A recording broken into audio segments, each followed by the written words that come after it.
नमस्कार दोस्तों। आज का वीडियो बहुत ही ज्यादा इंपॉर्टेंट होने वाला है। हड्डी कहीं से भी टूट गई हो, कोई सी भी टूटी हो, वो हड्डी जुड़ती कैसे है। आज के इस वीडियो में मैं आपको ये सब विद इन लाइव प्रूफ बताऊंगा, विद डायग्राम के द्वारा समझाकर कि हड्डी कैसे जुड़ती है।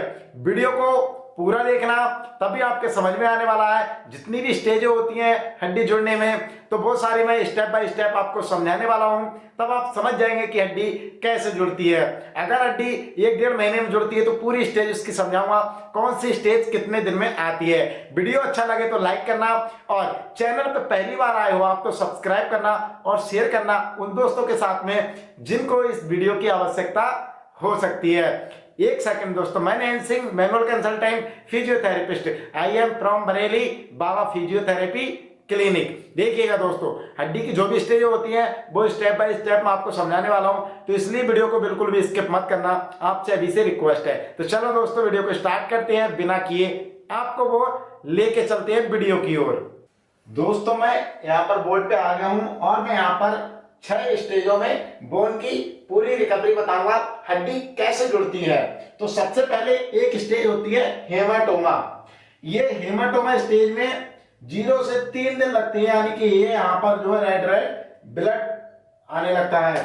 इस वाली स्टेज में जो 0 से 3 दिन लगते हैं, बल्कि यहां से जो 5 दिन का समय जो है तकरीबन में लगता है। ये दोनों स्टेज हेमाटोमा की हैं, यहाँ भी और यहाँ भी। जो स्वेलिंग रहती है फ्रैक्चर में, जो स्वेलिंग आती है, सूजन आती है, वो हेमाटोमा प्रोसेस होती है। इसमें 0 से 3 समय लगता है। फिर यहाँ पर स्वेलिंग हल्की हल्की घटने लगती है हेमाटोमा की। अगर हड्डी को जो है 3 to 4 वीक कम से कम अगर हड्डी जुड़ने में लगते हैं, तो वो इसके आधार पे जो है आप देख सकते हैं कि यहाँ पर मैंने मैक्सिमम दिन बताया है। अगर 0 से 3 दिन हेमाटोमा में सूजन आने में लगते रहते हैं और यहाँ से घटने लगते हैं 3 से 5 दिन। इसके बाद आती है ये तो होती है इन्फ्लेमेटरी कंडीशन। इसमें इन्फ्लेमेटरी में यानी सूजन आती रहती है, इस वाले में और इस वाले में भी। लेकिन इसके बाद आती है soft callus and cartilaginous callus formation. तो ये वाली होती है सॉफ्ट कैलस वाली, इसमें कार्टिलेज और इसमें कैलस का भी फॉर्मेशन होने लगता है। इस वाली में आर्टरी और जो वेन्स वगैरह होती है वो टूट जाती हैं। अगर इसके अंदर अगर जो होते हैं ब्लड वेसल्स होती हैं छोटी छोटी, वो टूट जाती है। इसके कारण यहाँ पर जो खून का जो वहां पर सूजन आने लगती है, खून रुकने लगता है।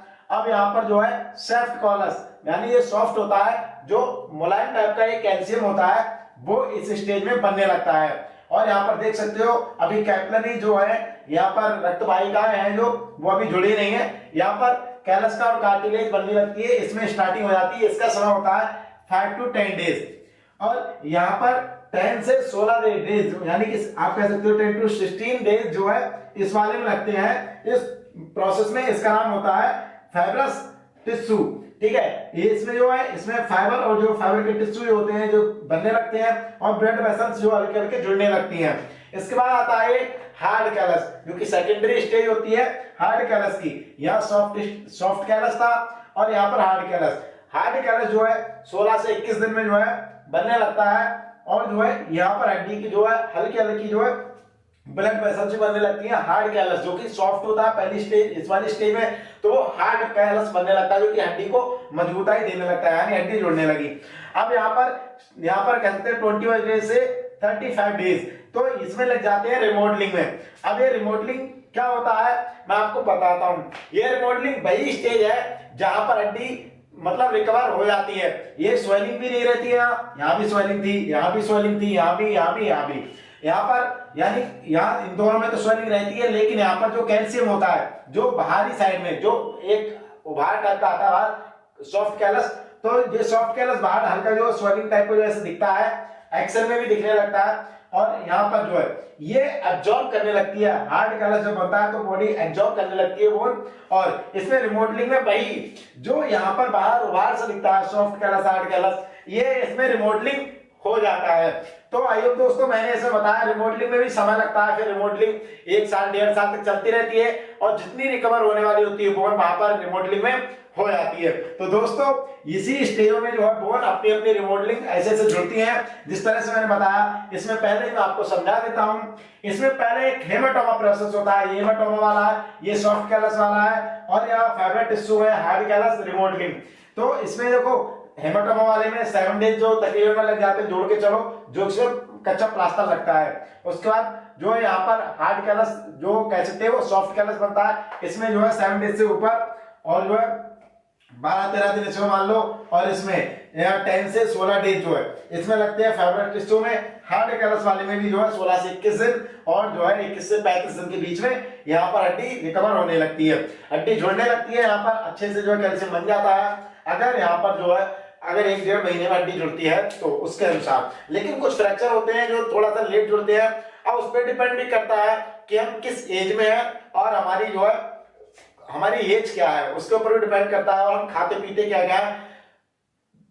अगर हम खाते पीते सही से हैं तो वो हमारी बोन को लगता है और इसी हिसाब से हमारी बोन जल्दी रिकवर होने लगती है। लेकिन अभी भी आपकी अगर बोन में कोई दिक्कत है, अभी जुड़ी नहीं है, क्या करना चाहिए, हड्डी नहीं जुड़ती है, नॉन लीनियर फ्रैक्चर है, या फिर जो है आप जानना चाहते हैं कि हमें क्या खाना चाहिए इससे हड्डी जल्दी जुड़े, उन सब वीडियो को आप आई बटन पे देख सकते हो, पूरा प्लेलिस्ट बना रखा है, कोई भी सवाल आपका नहीं बचेगा। हड्डी के फ्रैक्चर से जुड़े मैं आपके सभी डाउट क्लियर करता रहता हूं। दोस्तों उम्मीद करता हूं आपके वीडियो समझ में आया होगा हड्डी कैसे जुड़ती है।